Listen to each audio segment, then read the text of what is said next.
ini saya akan mereview.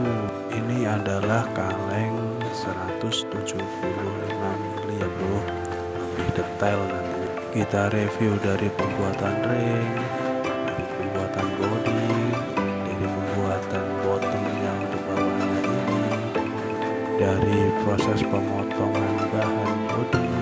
Pokoknya kita akan review secara detail. Oke bro, kita simak bareng-bareng. Sudah siap? Let's go.